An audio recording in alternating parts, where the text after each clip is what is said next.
絕大部分以為自己生命要用燃燒的方式展開的人，實際上都是以悶燒的方式完成這一生的。悶燒鍋的那個悶燒，尤其是在盲目的追求變化，你並沒有火苗。我們的生活在一定程度上是全面景觀化的，景觀其實就是生活的片段，出片感。覺得夏天去河邊上露營，看到螢火蟲你就看到浪漫了。但是事實就有蚊子叮到你身上的時候，癢是真實的，你無處可逃。景觀化使我們忽略了日常生活的複雜。我們每天看到的都是 Elon Musk 雷軍，你知道雷軍背後有多少創業失敗者嗎？他們背負着債務，一輩子都翻不了身。我們都在觀察別人活得怎麼樣，你不是自己去過生活。絕大部分的生活的樣子是什麼？是會議室、接孩子、回家做家務。我们现在的本科是另一场比高中还要压力大的冲刺，对于未来的焦慮，而產生了同時要做很多事情的這種疲勞。一天同時做6件事，每件事情都不容失敗，我得妥妥的保研，還能夠進大廠實習，也能去美國名校。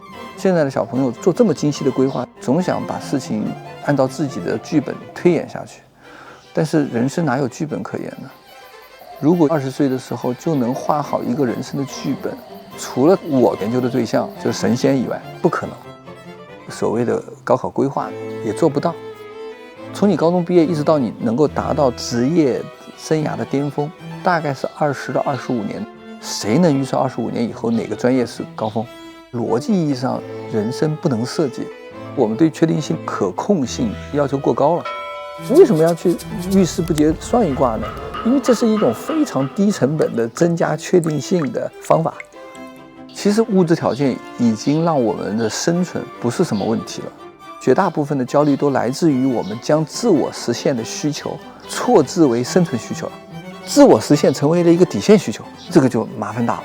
因為自我實現本來就是一個非常複雜的綜合工程，可能需要你的能力的匹配，長期的節制，也需要時代的配合，其實非常困難。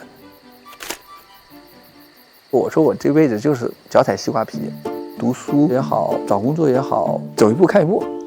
報志願的時候，我當時想好了，北大調檔我就去江西財經學院。實際上呢，我就被調劑到哲學系了。拿到這個哲學系的通知書的時候，我第一反應是想復讀。我進的北大，我就覺得賺到了。我在北大就像煤灰掉進煤堆裡一樣，毫不起眼，太多比你優秀的人。我讀本科的時候，我逃課、踢球、打牌，但是很愜意，很自在啊。我不是下了這一步棋以後，後面3步我都想明白了。我對確定性要求沒那麼高，在日常生活裡面，我也是一地雞毛。難道幹哲學就不牛馬？你被 KPI 趕在屁股後面跑，考慮抬頭率啊，學生還要給你打分啊。每天的活動路線都一樣，到辦公室看看書，偶爾的話學第2外語。下午4點鐘的時候就接孩子，再回到辦公室幹一點活。你讓我來一場說走就走的旅行，誰替我接孩子？誰替我開會？我沒有覺得哲學牛馬有什麼壞。在我這樣的一個年齡段，人應該就活得無趣了。這意味着你的生活節奏很穩定，不要總看不上平常。對平常追求對人的要求是很高的，要有責任感，要能夠過節制的生活。AI 的時代呢，我們也不知道未來發生什麼樣。人正在給自己挖一個巨大的坑，越努力越淘汰。過往的300-400年間啊，我們認為人的核心能力是理性能力。AI 的時代呢，實際上在一點點的把我們這種理性能力剝掉。與此同時呢，我們把所有的身體性勞作都系統性的外包出去。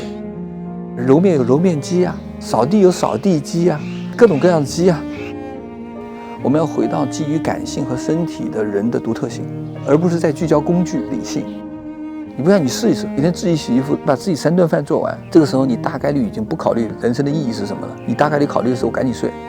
身體對於生活的投身所帶來的疲勞感，會極大的減少你由於過度反思而帶來的焦慮。一個人能把自己的事情做好就很好了，把父母贍養好，你的家庭生活，你的情感生活還算是穩定，每天不會說因為吃了這一頓沒有下一頓，那麼你已經在創造生命的奇蹟了。不要去嘗試去控制你控制不了的東西。我們要學會擁抱日常。